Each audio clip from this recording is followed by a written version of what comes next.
This is a 2012 Chevy Malibu.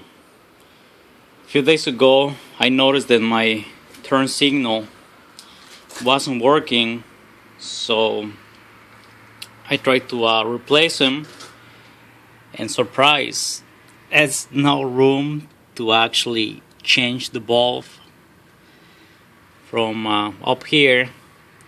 So what I did, I watched a few videos to see how, or let's say the easy way to replace the bulb. And I mean, the few videos that I saw, you actually need to remove the bumper, remove all this plastic right here, and to be honest, I was kind of scared to actually try to do it because this is my brand new car.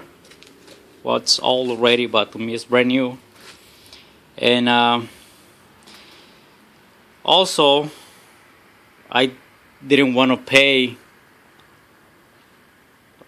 a lot of money to get them replaced, so I just tried myself to do it. And then basically what I did, I just turned the wheel to the opposite side all the way, and I removed the little plastic pins from here.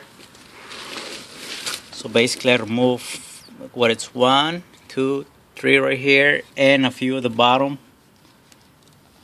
And then basically you need to do is just pull this plastic all the way like that.